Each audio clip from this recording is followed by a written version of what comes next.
வணக்கங்க. நேத்து நான் ரியல் எஸ்டேட்ட பத்தி பேசினப்போ நெறைய பேர் கேள்வி கேட்டாங்க. India's most successful real estate company எடுத்து நான் பேசுறேன். போண்டியானது 1000 இருக்கு. அத பத்திலாம் நான் பேசல. அத பத்தி பேசினவங்க கூட நான் பேசுவேன். ஃபர்ஸ்ட்டு சக்சஸ்ஃபுல் கம்பெனிய பத்தி பேசுவோம். India's most successful real estate company வந்து DLF. 2008ல் வென் ஐபிஎல் ஃபர்ஸ்ட்டு வரச்ச அதை வந்து 6ன்னு சொல்ல மாட்டாங்க. DLF மேக்ஸிமம் அப்படின்னு சொல்லுவாங்க. ஐபிஎல்லால் ஸ்பான்சர் பண்ணி தான் அவன் வந்து ஐபிஓ போட்டான். ஜான்வரி 2008ல் அந்த ஷேரோட விலை 1120 ஹை. ஜான்வரி 5, 2008. அங்கேருந்து செப்டம்பர் 2016ல் 81 ரூபாய்க்கு விழுந்தது. 90% மார்க்கெட் வேல்யூ பொத்துன்னு விழுந்தது. அதுக்கப்புறம் அங்கேருந்து ஏறி இன்னைக்கு அது 890ல் இருக்குது. நடுவில் 945 வரைக்கும் அது போச்சு. இந்த கம்பெனி ஏன் போச்சுன்னா, இந்த பப்ளிக் ஆகிறதுக்கு முன்னாடியே அவன் நிறைய லேண்ட் பேங்க் வாங்கிட்டான். நான் சொன்னது 2012ல் தான் ரியல் எஸ்டேட் ப்ராப்ளம். குர்காவ், நொய்டா அங்கெல்லாம் ஏதோ ஒரு ஏரியாவில் அவன் ஃபுல் பெரிய லேண்ட் பேங்க் இருந்தது. அந்த லேண்ட் பேங்க் முன்னாடியே வாங்கிட்டதுனால இவன் தப்பிச்சு வெளில வந்துட்டான். யூனிடெக்கு இது மாதிரி நிறைய கம்பெனிலாம் இருக்குது. பார்ஸ்வநாத் இவங்கெல்லாம் போண்டியை நடுத்தெருவுக்கு வந்தாங்க. இது மாதிரி என்னால் பல கம்பெனி பேர் சொல்ல முடியும். இதில் ஒரு விதிவிலக்கு வந்து காட்ரேஜ் ப்ராப்பர்ட்டிஸ்னு. ஏன்னா அவன்கிட்ட 3400 ஏக்கர் 1940லேருந்து இருக்குது. ஸோ இந்த கம்பெனி நல்லா இருக்குதுன்னு சொல்கிறதுக்கு முன்னாடி நீங்கள் என்ன புரிஞ்சுக்கணுன்னா, எவன் எந்த ரேட்டில் எப்படி வந்தாங்கிறது உங்களுக்கு தெளிவாக புரிஞ்சுக்கணும். So India's most successful real estate company DLF. Godrej பரம்பரை நிலம். இவங்கதியே அரோகதி. ஒரு டாலர் 2008ல் 40 ரூபாய்க்கு இருந்தது.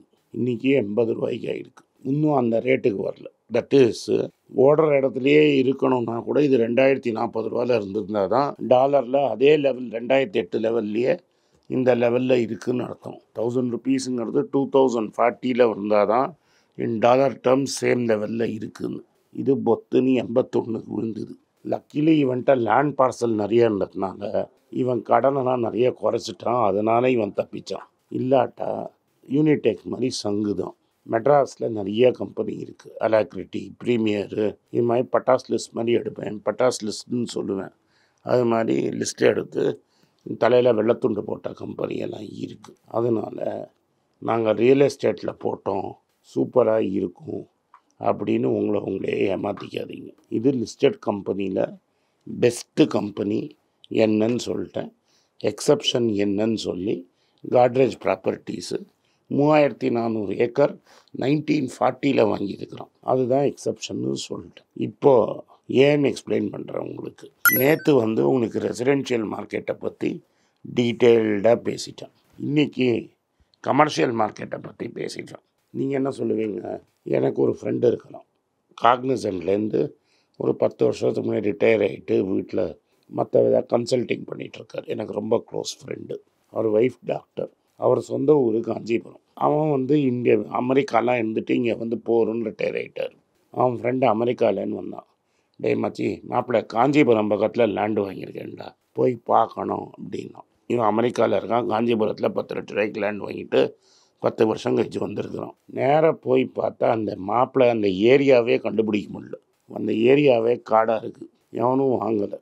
ஒரு காம்பஸை யூஸ் பண்ணி தான் அந்த ஏரியாவில் போய் அந்த வீட்டையே அந்த லேண்டு அப்ராக்சிமேட்டாக எங்கே இருக்குதுன்னு கண்டுபிடிக்க முடிஞ்சுது. இது மாதிரி என்னால் ஒரு 25 பட்டாஸ் லிஸ்ட் எடுக்க முடியும். அதனால் திருக்கோயிலூருக்கு மிக அருகே லேண்டு வாங்கிட்டேன் அப்படி இப்படின்னு ஏறாதீங்க. உங்களுக்கு மார்க்கெட் பண்ணுறதுக்கு என்ன பண்ணுவாங்கன்னா, வண்டலூரில் வாங்கியிருந்தால் ஏறி இருக்கும்பா. வண்டலூரில் ஏறினா காலம் பஸ் ஸ்டாண்ட் அங்கே நகர்த்தினான். பஸ் ஸ்டாண்டு பக்கத்தில் இருக்க ரேட்டெல்லாம் ஏறிடுச்சு. ஆனால் இங்கேருந்து மெட்ராஸ்லேருந்து எவனும் வண்டலூர் வரைக்கும் போய் திருச்சிக்கு பஸ் பிடிக்க மாட்டான். ஸோ பஸ் ஆப்ரேட்டரை கேட்டால் தான் அவனுக்கு தெரியும் வண்டலூரில் என்ன ப்ராப்ளம்னு. அதனால் ஏரியா அந்த இடத்துல சிட்டி வளர்ந்ததுன்னா க்ரோ ஆகும். அது டைஸ் உருட்டுற மாதிரி தான். அதாவது நீங்கள் வாங்குறச்ச அது பொட்டல் காடாக இருக்கணும். அது மாதிரி ஒரு 25 பொட்டல் காடில் லேண்டு வாங்கினீங்கன்னா 5 பொட்டல் காடு பயங்கரமாக டெவலப் ஆகும். மீதி 20 பொட்டல் காடு படுத்துரும். இதுதான் சடனாக லேண்டு க்ரோ ஆகிடுச்சுங்கிறதுக்கு. திருக்கோயிலூர் பக்கத்தில் வாங்கின லேண்டு, காஞ்சிபுரம் பக்கத்தில் வாங்கின லேண்டெல்லாம் என்றைக்கும் போகாது. நீங்கள் இருக்கிற வேலையில் அமெரிக்காவில் இருந்தீங்கன்னா அட்லீஸ்ட் இவனுக்காவது காடாக இருந்தது. அங்கே எவனாவது வந்து குடிசை போட்டுருவான். குடிசை போட்டால் அவனை இடத்த நீங்கள் காலி பண்ணவே முடியாது. ரீசண்டாக பார்த்தீங்கன்னா ஒரு பெரிய பில்டர் 98 லேண்டு வாங்கி ஃப்ளாட்டு கட்டி விற்றார். நான் பேரை போடலை, சொல்லலை. அனாதை லேண்டுன்ட்டான். அது என்னன்னு உங்கள் ப்ராப்பர்ட்டியில் ஒரு நாளைக்கு எக்ஸ்பிளைன் பண்ணுறேன். அந்த அனாதை லேண்டு செல்லாதுன்னு 20 வருஷம் கழிச்சு கோர்ட்டில் திருப்பி சொல்லிட்டான். பேங்க்குக்கு கொக்கி போட்டு வாங்கிடுவாங்க காசெல்லாம். நீங்கள் கட்டப்பட்ட சேர்த்த வீடு கோவிந்தா வீடு. எல்லா பேங்க்கு எல்லா லாயரும் பார்த்து கரெக்டுன்னு சொன்ன பேப்பரு ஹைகோர்ட் தப்புன்னு சொல்லிட்டான். ஃப்ளாட்டை திரும்பி கொடுன்னு கேட்டான். பில்டர் சொல்கிறான் நான் வேறு எங்கேயாவது தரேன்னு. கொடுக்கறச்ச தான் பாக்கி. இன்னொரு பெரிய பில்டர் என்ன பண்ணார், வீடு கட்டினார். அந்த வீட்டை இப்போ இடின்னு மெட்ராஸ் ஐஐடியிலேருந்து வந்த எக்ஸ்பர்ட் கமிட்டி சொல்லிட்டோம். ஸோ எப்போ எந்த ரெண்டும் பெரிய பில்டர்ஸ். இது இன்னொரு ப்ராப்ளம். அடுத்தது கமர்ஷியலாக பண்ணலாம் அப்படின்னு நினச்சிங்கன்னா, எங்கள் காலத்தில் நாங்கள் போய் டேப்பு கடையில் வாங்குவோம். இப்போ டேப்பு வாங்குறது, சிடி வாங்குறது, திருட்டு சிடி வாங்குறதுலாம் க்ளோஸ். இப்போ எல்லாம் இதில் தான் பார்ப்போம். எதில்? ஓடிடியில் தான் பார்ப்பீங்க. செல்ஃபோனு ஆன்லைனில் வாங்குறீங்க, கேமரா ஆன்லைனில் வாங்குறீங்க, புஸ்தகம் ஆன்லைனில் வாங்குறீங்க. இது மாதிரி category after category after category ஆன்லைனில் போயிடுச்சு. இன்றைக்கி கிராசரி எல்லாம் ஆன்லைனில் வாங்குறீங்க. அதனால் நான் கடை 2 சின்ன கடை கட்டி விட்டேன். கமர்ஷியல் ஆகுறதெல்லாம் போச்சு. சின்ன சின்ன ஊரில் கூட போயிடும். நான் ரீசெண்டாக பாண்டிச்சேரி போயிருந்தேன். பாண்டிச்சேரியில் ஸ்விக்கி ஓடிட்டுருக்கு. இன்னும் அதுக்கு அடுத்த சிட்டிக்கு தான் போகல. ஸோ இந்த கமர்ஷியலாக கட்டுற கடை போயிடுச்சு.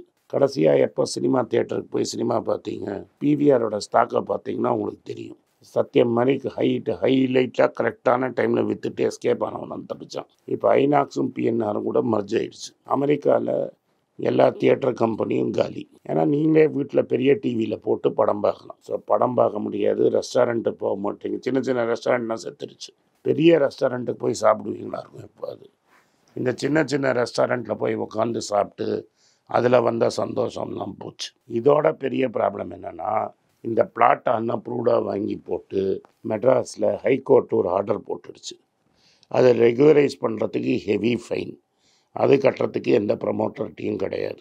இது 300 ப்ராப்ளம். கடைசியாக ப்ராப்ளம்மு இந்த ரெசிடென்ஷியல் ரியல் எஸ்டேட்டில் 2017 முன்னெல்லாம் அன்லிமிட்டட் வச்சுருந்தார் சர்தார்ஜி.